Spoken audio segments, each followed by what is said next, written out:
lucky we have Senator Ted Cruz of Texas in the Crossfire tonight, along with Democratic Senator Sheldon Whitehouse of Rhode Island. We are delighted to have both of you with us. Yeah, we're glad to be here. Glad to have you here. Welcome to Crossfire. We're going to start with you.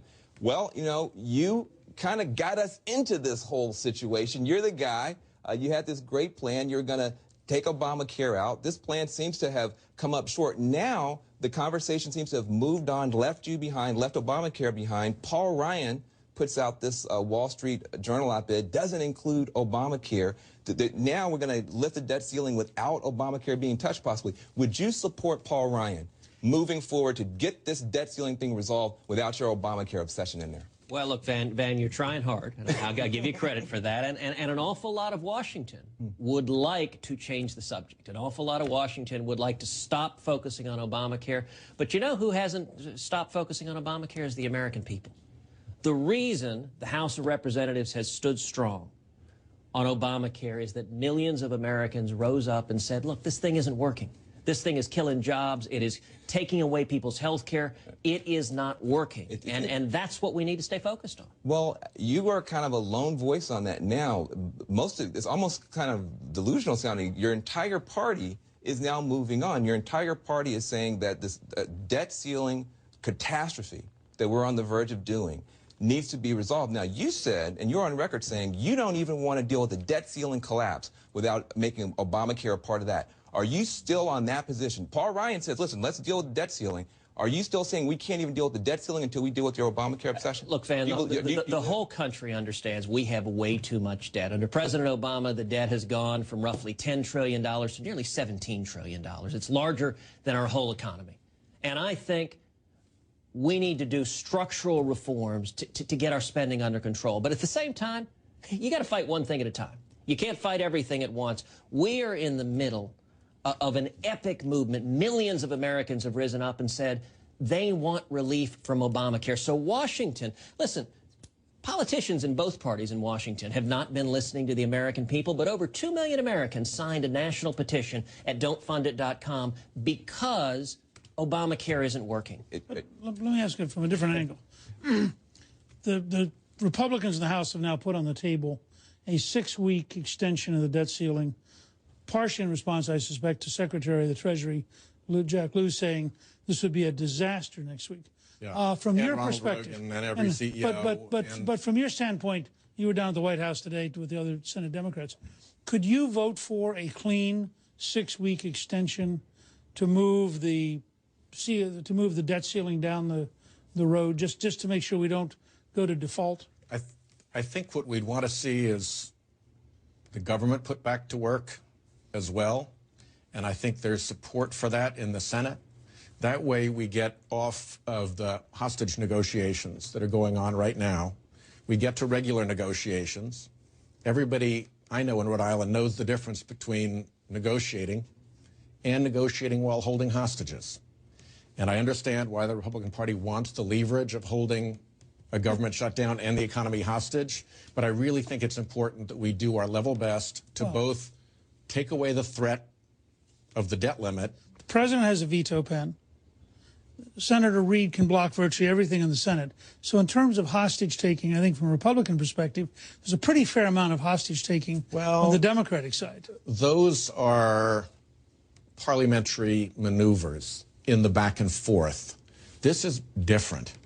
This is hundreds of thousands of federal employees who are literally out of work right now. This is small businesses near parks that are losing their season, the end of their summer season. This is a threat to the entire, probably world economy if we don't get the debt limit right. This is negotiating with hostages with a very real threat to shoot them and very real damage to the country if we do. And I think that that's an important difference in all this. We've got to recognize, and I think Americans recognize, there's a difference between negotiating I know you disagree with and negotiating with hostages. Well, and Sheldon, let me ask you a question. I mean, are there bipartisan areas we can agree? The Senate, in the midst of this battle, had a brief moment of bipartisan cooperation. I'll give you where one we right now. Well, let me finish the question. Where we unanimously passed a bill that the House had passed to fund the men and women of our military. So why was it that you voted to fund the men and women of the military? I think that while people are in service overseas and putting their lives on the line for our country, we owe them a special obligation. I don't think and I agree that with you. So doing that means that it doesn't change the underlying equation. The underlying equation is that you are insisting on not just good faith negotiations, but negotiations with hostages. And your willingness to let the occasional hostage out while holding all the other hostages doesn't change that fundamental principle. And I think that's fundamentally wrong, and it's fundamentally un-American, and it's fundamentally different than what... Sheldon, but the House has passed 14 bills to fund vital government priorities. All 14 of them are sitting on Harry Reid's desk. He won't allow the Senate to vote. And so let me ask you a question. Let me just ask you a question, which is, if you voted to fund the men and women of the active military, why are Democrats blocking funding the VA? Do our veterans not deserve the same treatment that our active duty military do? I'll concede that this is the active military was a good thing to pay for. But why not the veterans? No matter how many individual hostages you decide to let go, other people who are getting essential services from government, and they all continue to suffer. Well, there is no need to create an artificial crisis and to harm all these people in the country if you really want good faith negotiations. Look, I if what you want is negotiations with a gun to the president's head to force unpopular choices on the American public, that's a different situation. Now, why is it a hostage negotiation? Why is it a hostage negotiation to have a straight-up vote on funding the VA? The bill the House passed doesn't mention Obamacare. It is a clean CR on the VA. It's a binary choice. Fund the VA, yes or no. Can't we say, listen, listen, even if we disagree on some issues, we can all come together and say our vets should be above politics. When you have held virtually the entire federal government hostage, when you say, let's do a vote just to let the VA out, that's also a vote to continue to hold all of the other agencies that weren't in those bills hostage. It's still a hostage situation, and people get that. One minor point. This is the 18th time since 1976 that the Congress and the President have been at an impasse, and we've shut the government down. This is not like this is a brand new, suddenly discovered thing. We've done this 18 times. This is the 18th time. And it's been rotten every time. Well, but as often as the only way that the Congress can get the President's attention. These don't happen by accident. You have the President's attention. My gosh, he is extraordinarily concerned about the harm that the shutdown is causing to people across this country right now, and he's extraordinarily concerned about the threat to our currency and our credit. Not enough to negotiate. Negotiate or negotiate with hostages. There's an important distinction that everybody understands. We've done this 17 other times. Well, let's move on. I think we've heard this before. I think we understand where you guys are coming from. There's some stuff that's our new developments. One of the new developments is you talk about what's popular, what's not popular. One thing that's incredibly unpopular right now is the Republican Party under your leadership. You came to this town within a year. You've become the most prominent Republican in this town, and we now have polling data that shows Republican Party less popular than it's ever been in the history of the party, which is shocking. I wonder if you now, and this is, you know, we're all friends here, we can talk. Do you feel like you owe your party an apology? Listen, you had people who believed in you. They believed that you were going to somehow be able to defund Obamacare. They believed that this strategy of shutdown might have a chance. They followed you into a ditch, and now there's obviously no chance that Obamacare is going to be defunded, and we're on the brink of a horrific default. Do you think that in the reflection of your own heart, you might say, you know what, I'm a new kid here, I think I owe you guys an apology? You know, Van, I know you desperately want to change the topic from Obamacare, and it is striking. From the default? Hold on, let me answer your question. From the default? From the destruction of the world economy? Van, let me answer, yes, sir, let me answer your question. Listen, Democrats in this town do not want to discuss Obamacare. Why? Because it isn't working. We saw this week President Obama's approval ratings are at 37%, the lowest it has ever been. The Wall Street Journal poll just came out. And Democrats have the lowest support among the middle class they've had in 40 years of polling. Why is it? And why is it? And it's for two reasons. Number one, because House Republicans are working to fund vital government priorities. They passed 14 bills to do it, and President Obama and the Democrats refused to negotiate. And number two, it is because House Republicans are listening to the millions of Americans who are losing their jobs, who are being pushed into part-time work, who are facing skyrocketing health insurance. Great stuff. Do you agree with this? Is this your analysis, Mr. Senator Whitehouse? The notion that Obamacare is a failure, I think, is a product of right-wing histrionics. I went into our insurance exchange in Rhode Island when I was home over the weekend. There was a family at the front desk. They had been in earlier to get waited on and to get served, and they were so happy with the way they were treated that they were now coming back. They brought in 2 big tubs of Dunkin' Donuts coffee and stacks of donuts for everybody. The report from Christy Ferguson, who's running it, is that people are hugging their employees when they find out what the options are.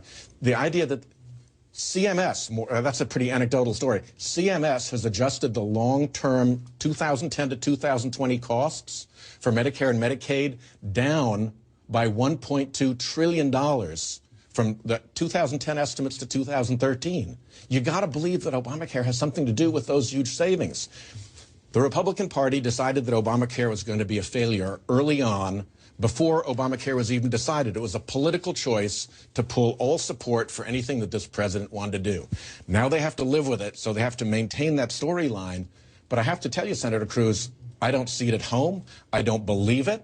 And I think if you know anybody who had a child, say, with a pre-existing condition, who was trapped in their job for the rest of their lives because they could never move because no other insurer would ever cover for them, or the child who went beyond the cap, and the parents had to sell their house in order to pay for the continued cancer treatment because they'd blown through the cap.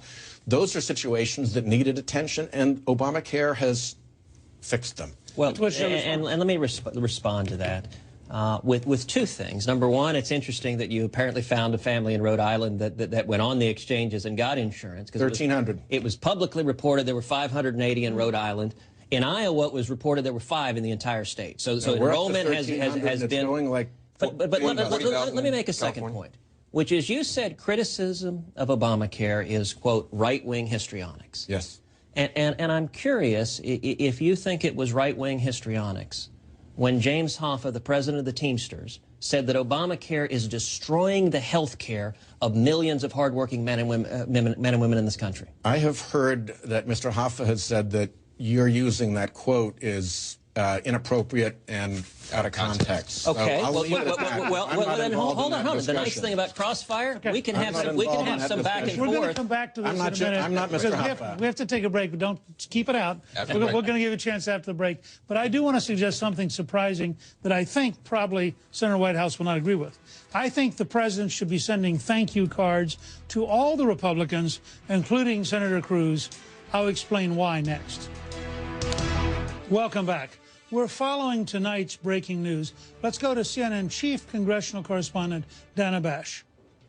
Newt, we are learning that the discussion that went on at the White House did surround the whole idea of reopening the government. In fact, the House Appropriations Chairman Hal Rogers just told some reporters here that the president, quote, would like to have the shutdown stopped, and we, meaning Republicans, agreed to try to find the conditions to have a funding bill to end the shutdown. So the Republicans in the House went in to talk about the debt limit, but the president got the ball rolling on reopening the government, and we're told that they're going to have discussions here on Capitol Hill, over at the White House, probably all throughout the night to figure out what that magic deal is, those conditions that could pass both the House and the Senate. Newt?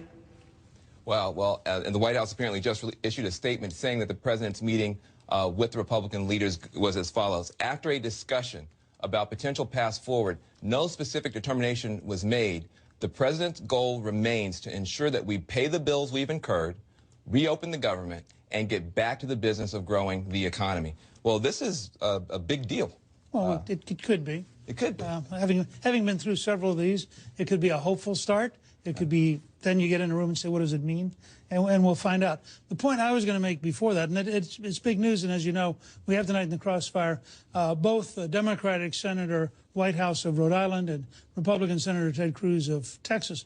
But the only point I was going to make, which is close to what I think Ted was saying earlier, is if we were not in the middle of a budget shutdown, the number of stories you'd have on the front page about the collapse of Obamacare in most states would be unending. And I think, in a sense, Obamacare has been helped, although the most recent polling data has not helped very much, by the fact that there are other issues that have clouded it. But you were going to share with us just for a minute the letter from the Teamsters. Well, Senator Whitehouse said that the Teamsters letter was out of context. And it so happens I have the... That was what Mr. Hoffa has said, who's the author of the letter. Well, and I understand that what Mr. Hoffa really wants is an exemption for unions. But I have the entire letter here. And so if you're going to suggest it's out of context, I will read you the sentence I was quoting. He's the author, and he told you it was out of context. Well, Sheldon, so I'll leave it at that. Let me read you the sentence that I quoted. This is from his letter. On behalf of millions of working men and women we represent and the families they support, we can no longer stand silent in the face of elements of the Affordable Care Act that will destroy the very health and well-being of our members, along with millions of other hardworking Americans. Now, for the viewers that are watching this who may not believe a Republican politician, I'm going to suggest to you that James Hoffa, who is a liberal Democrat, who has supported the election of President Obama, and Harry Reid and Nancy Pelosi, who said in writing that Obamacare is destroying the 40-hour work week. Elements of it. Okay, and that's talking. Actually, I'm quoting now from another portion of the letter, that it is destroying the foundation of the 40-hour work week that is the backbone of the American middle class. And if you'd like to read the context, the full context is there. Actually, I Googled it myself. I've actually seen it. And what it's actually talking about, like many people, frankly, just like you, there are things that he likes about it, the things he doesn't like about it. But here's the thing that I think we got to be clear about. Let's not demagogue this thing.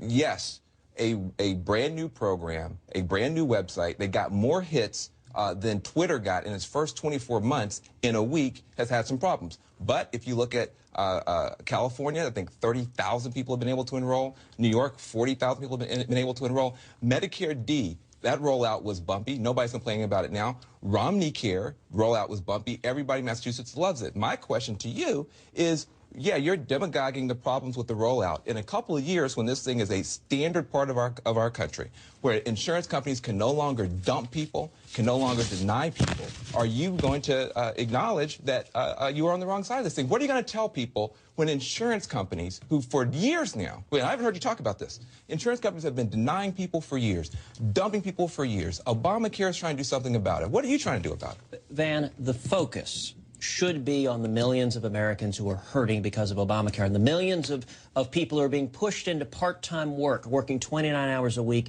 because of Obamacare, on the people, the 110,000 IBM retirees who received a letter saying they're losing their health insurance because of Obamacare, the 15,000 UPS employees who received a letter saying that they were losing their spousal coverage, their husbands and wives were losing their coverage. And Van, let me suggest what success should be. I don't know if this deal that was just reported on will be a deal or not, but let me suggest what the test for success should be.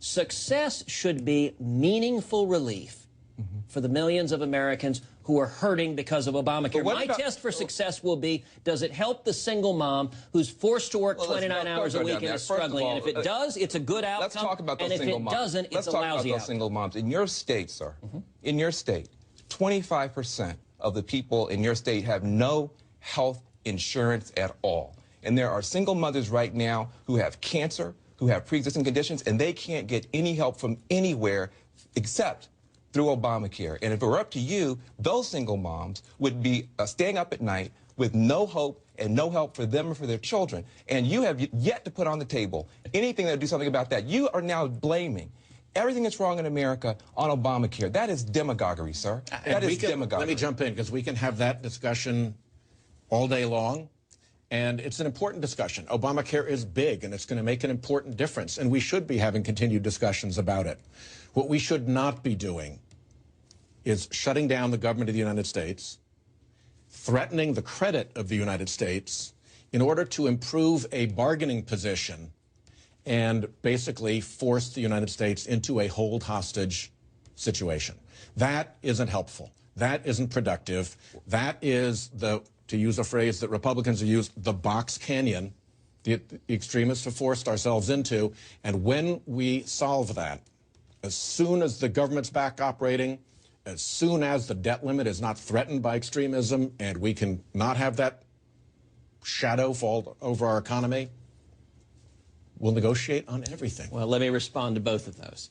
First of all, with all respect, Van, what you said is simply not true. I am a big supporter of health care reform. I think we need to allow interstate competition, a national marketplace, to lower cost, expand availability, and to make health care personal and portable and affordable. And I am a huge proponent of that and have been talking about that a long, long time. Now, secondly, what Sheldon said there, I'm curious, do you think the Senate should vote on the 14 bills the House has already passed to fund vital priorities like the VA, like our parks?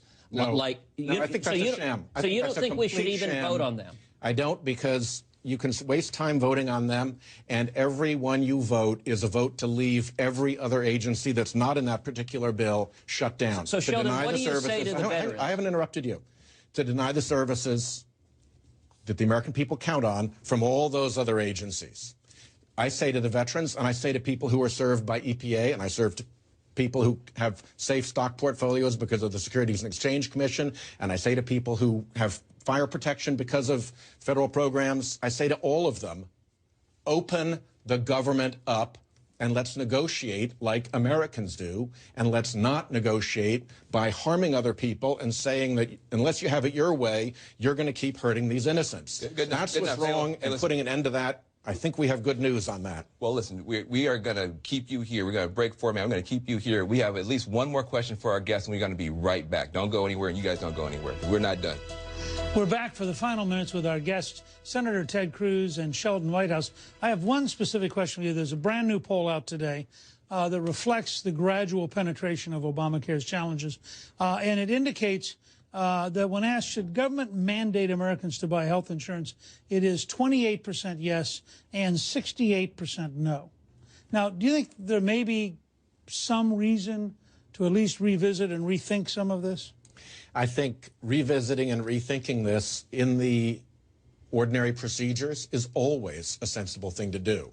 We have to get away from the hostage dramas, and we have to get back to regular order, and when we do, any of those topics can be raised. I would point out one thing. I would bet you any amount of money that if you said, we've got to get everybody into the system in order to be able to solve the pre-existing condition problem so that families aren't chucked out on their own when they hit their limits or have a pre-existing condition, those numbers would change a lot. And that was the balance of Obamacare. We can always relitigate it, but don't forget the families who are helped. I think that's actually a very good point, and we're starting to get a little bit constructive figuring out how to solve the problem. I like that part of the show. Isn't the irony of Obamacare simply this? In order to get the stuff everybody likes, like no denying of anybody any coverage, you have to accept the stuff you don't like, which is the mandate. In other words, what pays for the stuff everybody likes, which is that everybody has a shot at health care, is the mandate. How can you possibly say that our insurance companies can cover everybody if everybody doesn't have to pay in? You can't get something for nothing. You're not a sugar daddy, are you? Van, because we know now it's not working. 3.5 years ago, someone might have thought maybe this would work, but we've seen what's happened in the time since it's been implemented. We've seen Romney Care? There's a reason why the unions are asking to be let out. There's a reason why Democratic members of Congress are asking to be let out. And in my view, it is not right that the president has given an exemption for big business. It's not right that the president has given an exemption for members of Congress, both of which are contrary to law. Honestly, I get that, but how would you pay for it? And that President Obama and Harry Reid have forced a government shutdown in order to deny that same exemption to hardworking American families. I don't think we should treat the ruling class in Washington better than hardworking American families. I think it's wrong that big business and members of Congress get an exemption, and I think we ought to treat the American families at least as well. That's what this fight's about. I agree with that. If any of that were accurate, that's the kind of thing we could hash out sitting around a table together. That's good. Now we know why we can continue to have Crossfire. Exactly. Listen, thank you for being here, both of you. I mean that. It means so much to have you here, and thank you for watching. Look, from the left, I'm Van Jones. From the right, I'm Newt Gingrich.